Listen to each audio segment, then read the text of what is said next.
See what's going on. Recording started. All right, there we go.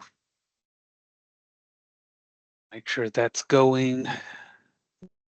Hello there, Thomas. We got to see you for a brief second. Oh, that smiling face. There we go. I know it's early in the morning. I just got my coffee. Running a little behind there, trying to catch everything up. So, yes, gotta have that coffee. And so it's so bad. I even get the espresso beans and I eat those while I drink coffee sometimes. It's funny, but I don't do those monster drinks and things like that. I know some people really like those. I can't do with those. So, but it is Thursday. We got some things I want to talk about, something that's really important to really help you out on those resumes and that because, it's really weird. Sometimes people think that because of the career they've chosen, that a resume is not important. And I want to really emphasize this because we have to respect the people who are doing the interviewing. And when you're in there, I want you to realize the importance of the person on the other side of the desk and the respect you need to have for them and what it took to get there. Some of these people have been in these positions and these careers for numbers of reasons. And if you talk to the people who teach at Southern Tech, you see that experience, how many years they've been in the business and the experience they have. And some of you are going to be doing your informational interviews with them.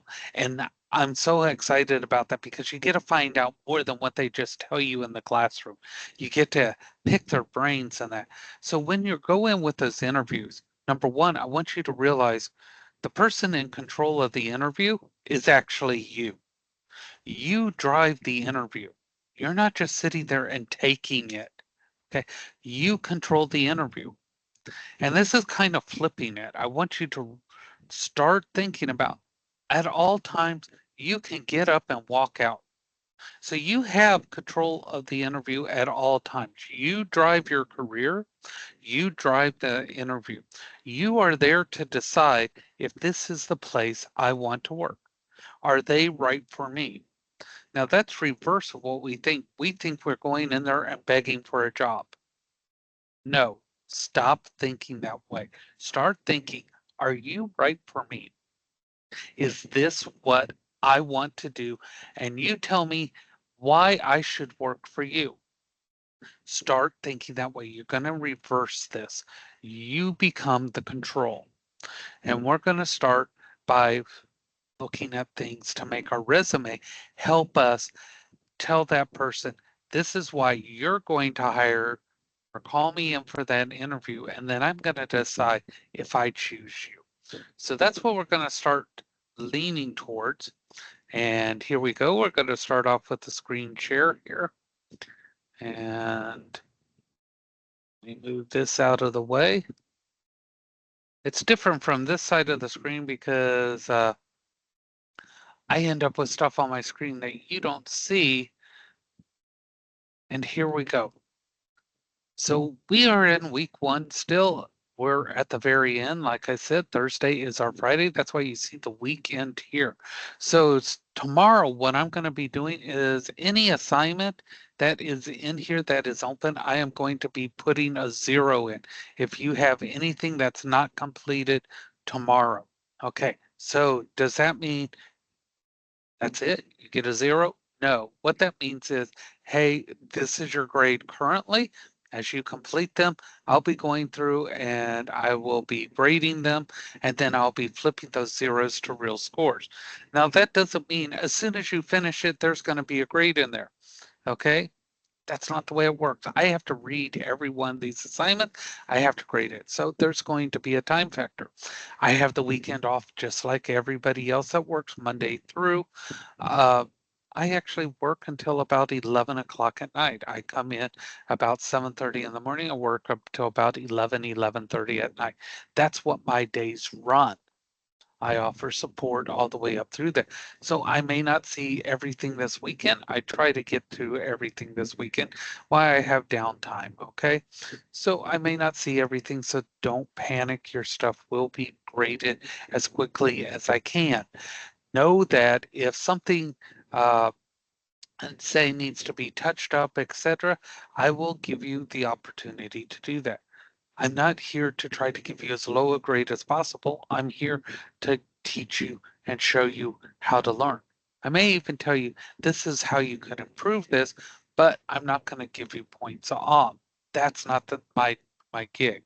My gig is I want you to know, I want you to learn. Learning is my ultimate part here. Slamming you for grades isn't, but that doesn't mean I want you to give horrible work. I want you to always do your best, and that's it. I want your work, and I want you to try. Honest effort, okay? Your best effort is your level of work, okay? Your work ethic is always your level of work. You put out poor quality work, that's your work ethic, all right? So I will always tell you that, and I'll always be honest. And if you ask me, hey, why did I do this? Why did I get that? I'm going to be right there with you and tell you, you got this great because you didn't do the level of work you should have, or you got this because your trying was equivalent to doing the work we need. So you're going to have the participation assignment today. Most people have done this bonus point. Do this. That's half a grade point on the midterm. And so that's key there. So we're going to have this assignment called keywords. Key. Okay, keywords. Keywords are words that you're going to use in your resume. And those words, where they come from is when you're looking at those job descriptions. Now, when you're looking for jobs, you need to find out if that's the true company you want to work for, not just I'm applying, I'm applying, I'm applying. You need to know about those companies because, like we said, they have code of conducts, code of ethics, things that need to align with you. Not just what's it going to give me? Is it going to give me money? Is it going to give me this?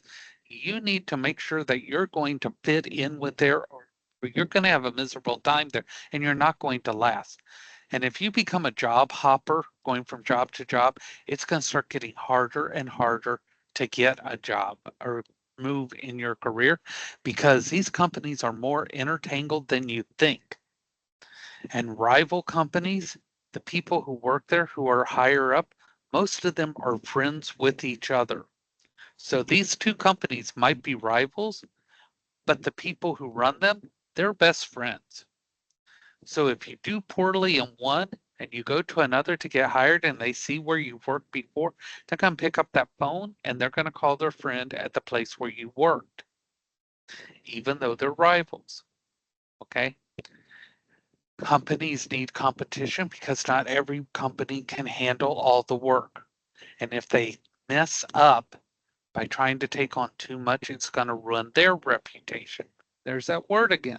That reputation, that brand, they need each other. Ford needs Chevy. They need Toyota. They need the companies need each other to stay going. All right.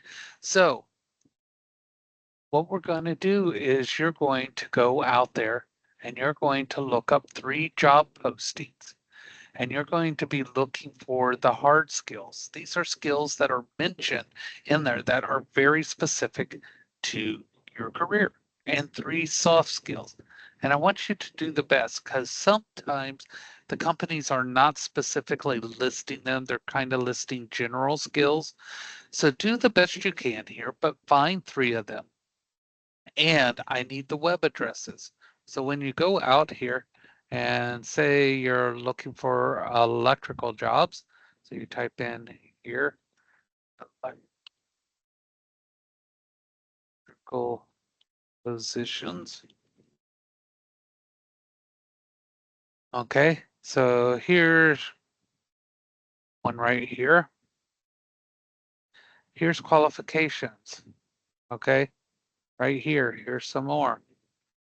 So yeah, I can see right here, click on that. So there's benefits, responsibility. So I'm going to find out about this. So I can go to the website right here. It's on LinkedIn. Now I do have to have a LinkedIn account to go to that one. But once you have it, this is that website address up here. Click on that and copy that. Okay. So when you are in the actual assignment and you do start assignment and you do your text file, part of it here is job 1. There's the website right there. Okay. And then you're going to list the hard skills that it talks about and soft skills. Okay. So you're going to do that for job 1, job 2, job 3. And there's a reason why we're having you do this. Number 1, you need to learn how to properly read these job listings. And you need to know what skills they're specifically asking. And the reason why is we are going to be looking at keywords. Okay? And so we're going to talk about keywords. Out of this. And I've put something out here under the help. And it is here, right here, keywords for your career. And you're going to click on this, and these are some keywords you need to consider. And it's broken out by careers. And what these keywords are is these are words that you should consider having in your resume. And the reason being is if you're not using keywords, companies are going through and they're looking on LinkedIn and they're looking on monster.com and they're looking on Indeed.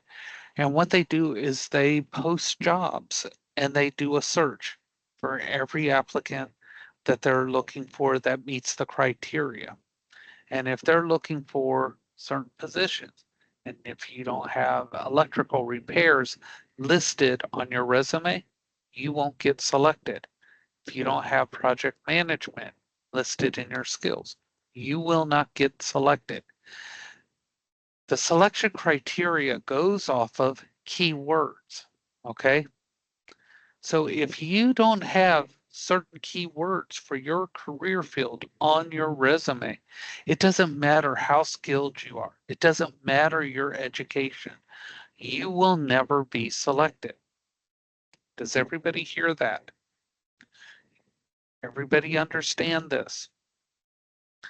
All those job sites run off of keywords. So you need to look at your resume. You need to know the job you're applying for, what words are in that listing, and if you don't have those words on your resume, you will not get selected for that job as even a contender to be called in for an interview. They will never see you. So if you're putting out applications and you're not getting calls, you're not getting picked up, this is why. Does everybody hear this? Everybody out there, you are listening. This is why.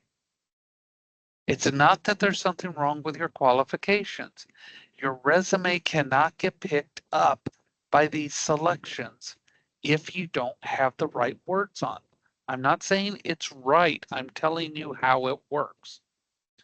So you can put out 100 applications, but if you don't have the right words on that resume, they will never pick up.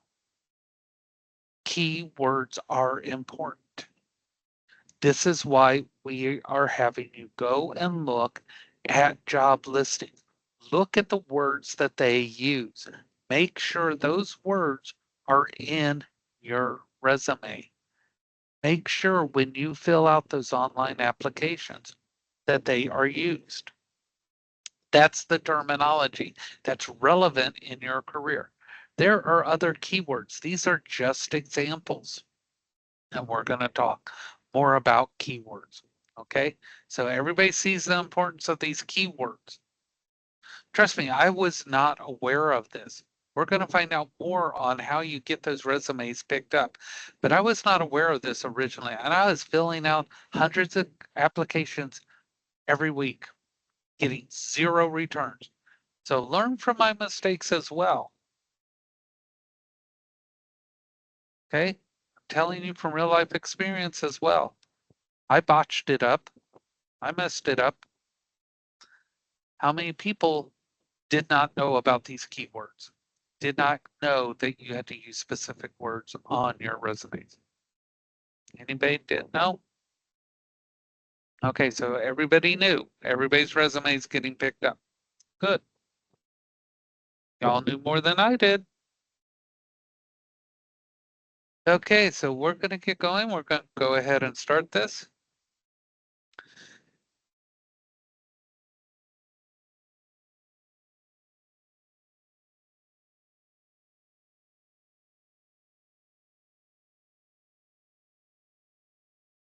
Here we go.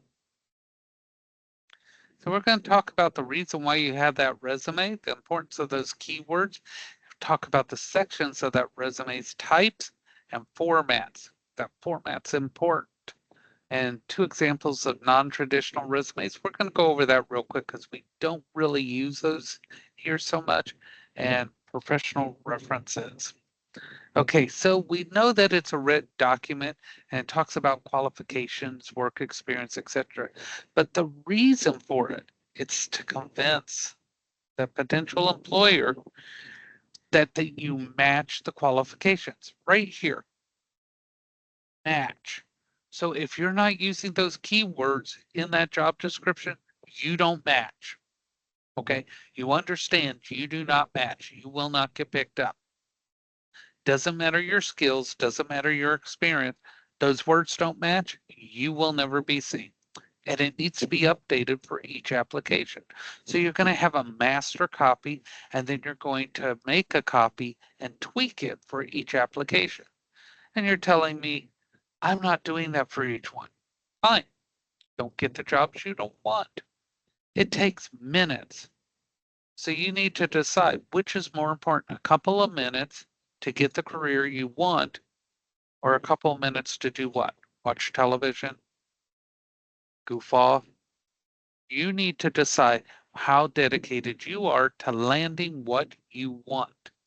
And that makes a difference in success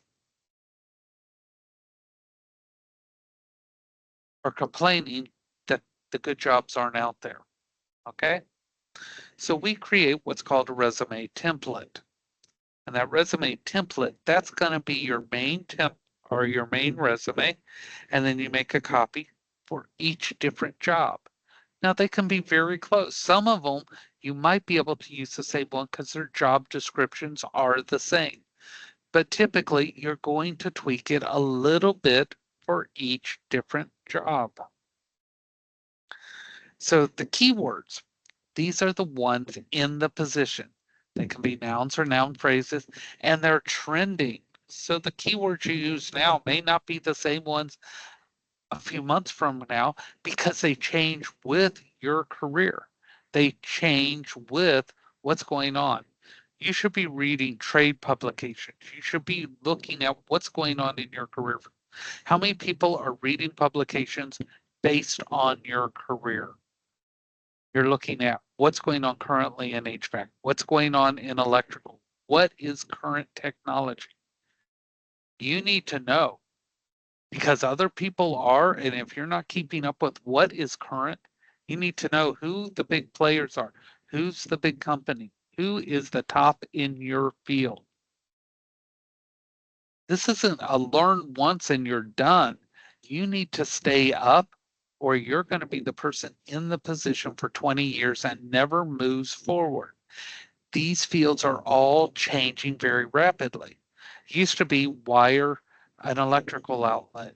Now you're doing relays. You're doing automated. My whole house is a smart house. I can control every outlet, every light from any room. That was unheard of just a few years ago. Okay. Now welders are having to do things with smart buildings, things like that. Everything is changing. Medical fields constantly changing. Uh, we do surgeries with the surgeon in another state and the support staff in with the patient in another room. So everything is changing, everything trends. We need to keep up to date. So we read the job advertisement, identify the keywords, and we change that resume. Okay. Resumes with matching keywords get the responses. Without them, they're ignored. Truth. So this is one thing right here. This is a job post. Reading and interpreting blueprints and schematics. Okay? Right there. Selecting and installing torches, torch tips and filler rods. MIG, TIG, stick welding. Da da da da da. Boom. Dum. Boom. These are keywords. The more keywords you have in your resume, the more you're going to rank on the scale when it goes to the employer.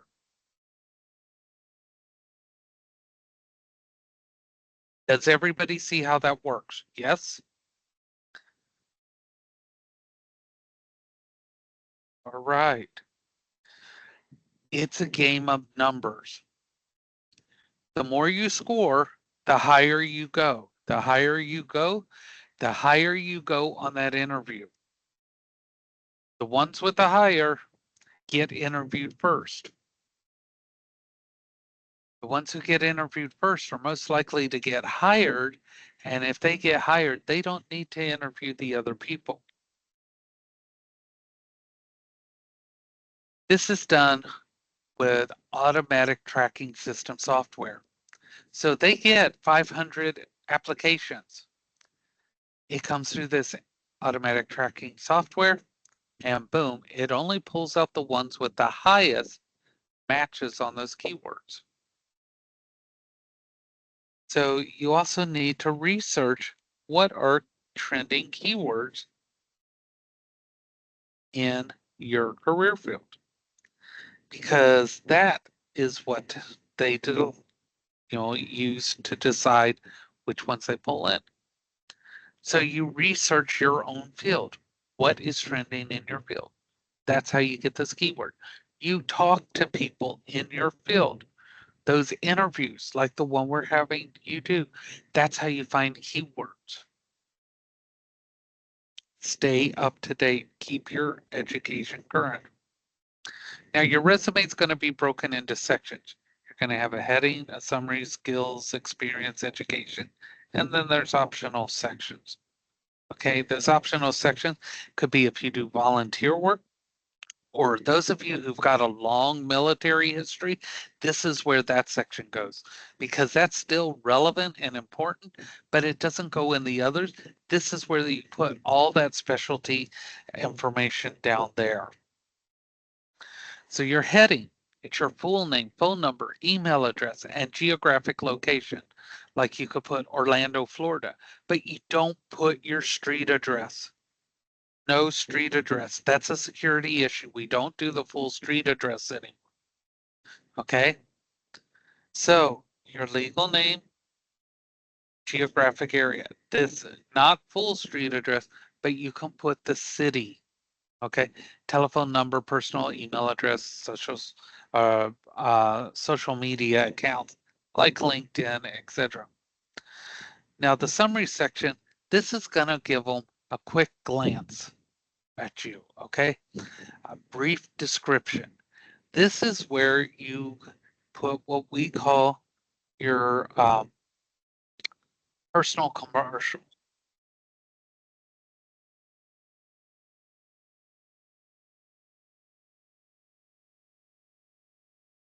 also called an elevator pitch. How many people hate the question, tell me a little bit about yourself. Go in for an interview and they say, tell me a little bit about yourself. We're going to tell you how to answer that. We're going to do that as an assignment. It's going to be called an elevator pitch. We're doing that next week. That is going to go up here in the summary. You're going to write that once and you're going to use that everywhere. So you're never going to have to sweat that question again. You're going to have that. Okay. It's going to tell a little bit about you and it's going to give your brand statement. Now, how many people have heard things like Nike's brand statement? Just do it. America runs on Dunkin'. Everybody hear these slogans, these brand statements? You are going to have your own brand statement, a one sentence description that describes you. It's what you stand for. It describes you. You are your own brand. We have to realize this. You are your own company. You are a company. You have a brand and a reputation.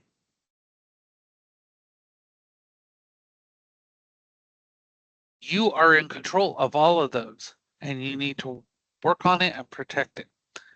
Your skills section, hard and soft skills. You will list them under bullets. Boom, boom, boom, boom, boom. You can put it into columns, and this is why you customize your resume to each one. Because when you're looking at that listing, whatever they put at the top, you're going to move your skills around to match that. So if they say that they want a TIG welder, then a MIG welder, blah, blah, blah, you're going to change your resume so it says TIG welding, then MIG welding. Then if they said we want a MIG welder, then a TIG welder, you're going to change your resume to match that.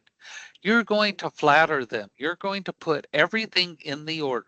And don't say, well, it's on there. They can read it. No, they won't. That is not for them to do.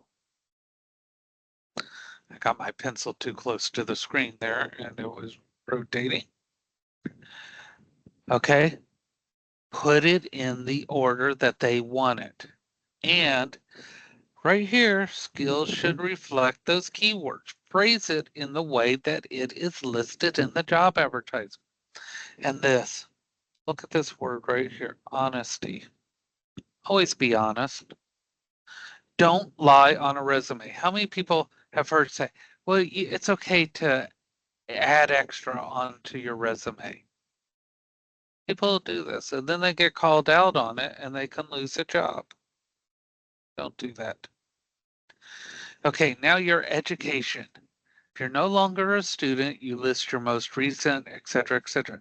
Now, right here, if you're still a student, you put expected graduation date, the words expected graduation date. You have the school, Southern Technical College, then expected graduation date, and boom. Okay, you don't put student, you say expected graduation date. Experience, okay, experience, past and current jobs. People get a little leery with this. It's like, well, it's not in my field. Of course not. You're just starting out. But list where you worked. Why? Because remember, you have transferable skills.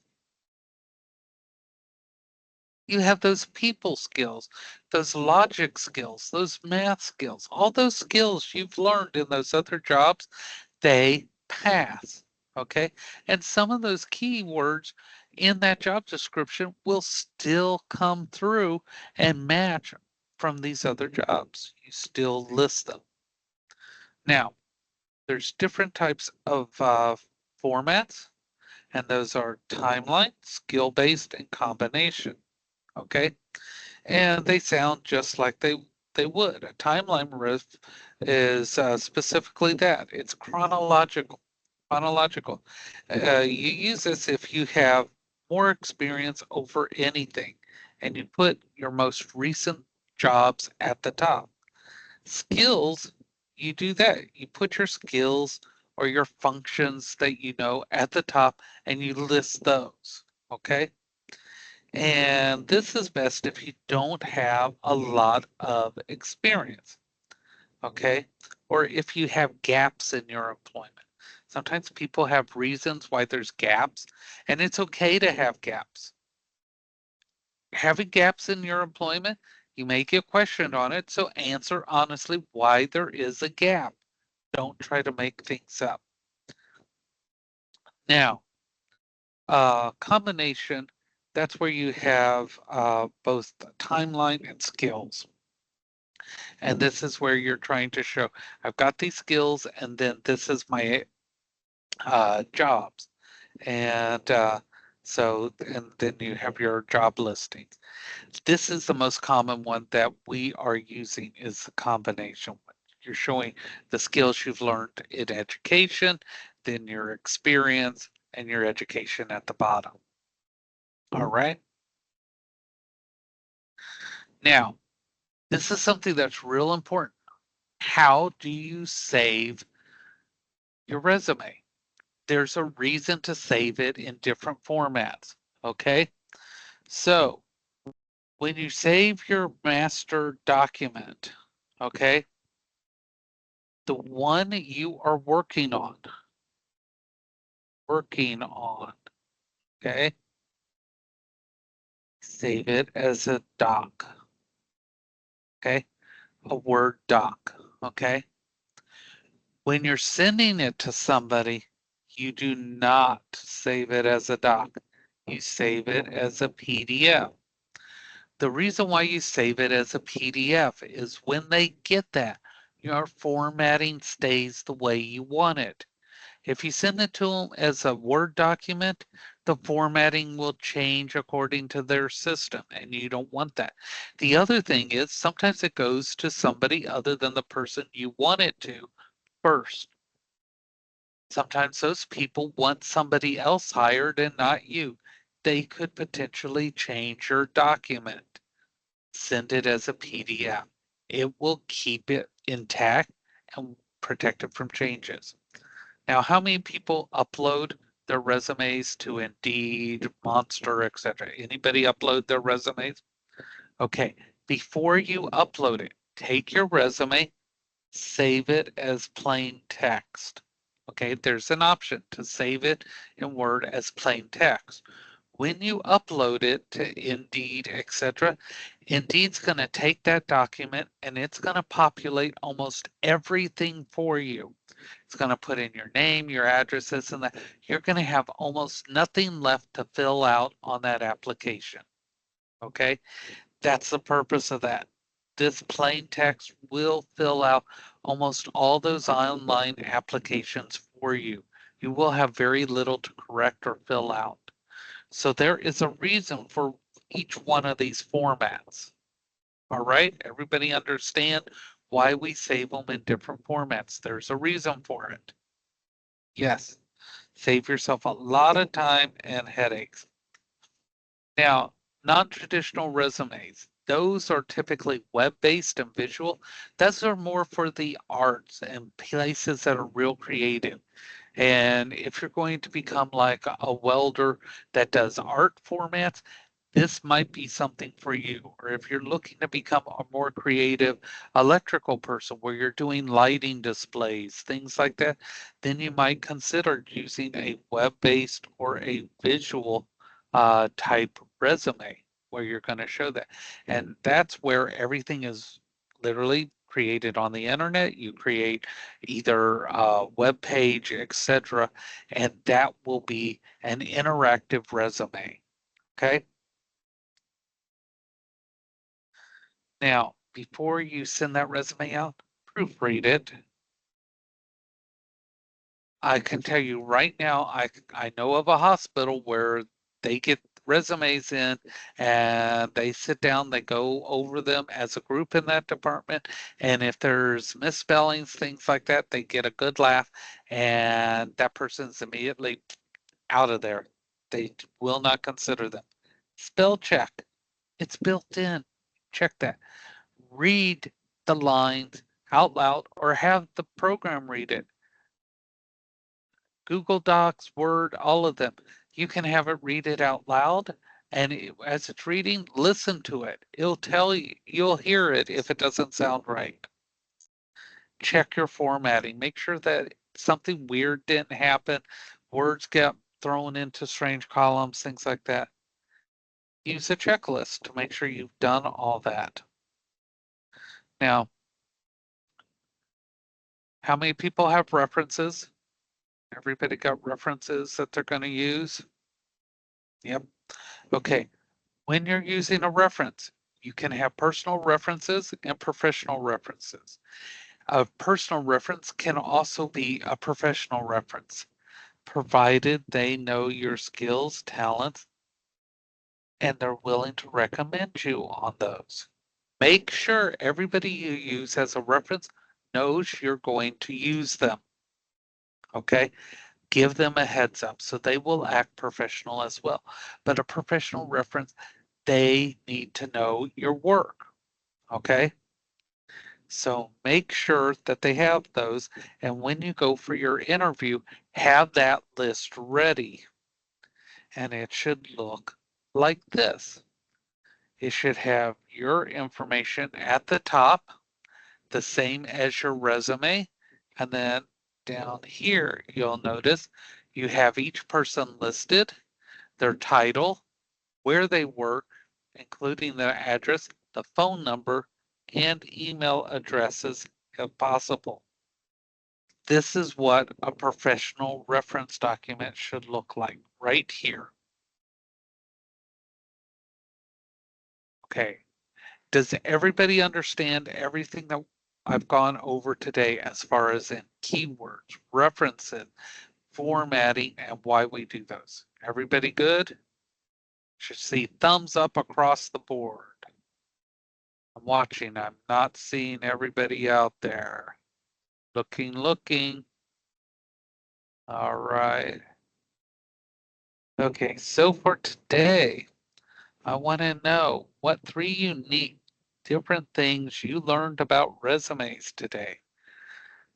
We covered quite a bit, but I want to know what 3 things stuck out to you today.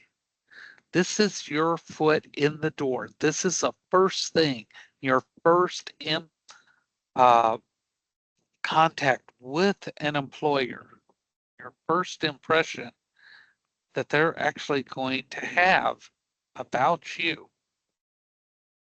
So this is something that's extremely important. It speaks for you before you get to speak. So take a look, check your resume out. I know the majority of you already have your resume appointment set. That's awesome. So be ready for that. All right. Again, get everything in hopefully before the weekend. I'll be dropping zeros in those assignments tomorrow and then replacing those once you get them complete if you haven't already completed them by then. And enjoy your weekend. You made it through the first week. Give yourselves a round of applause.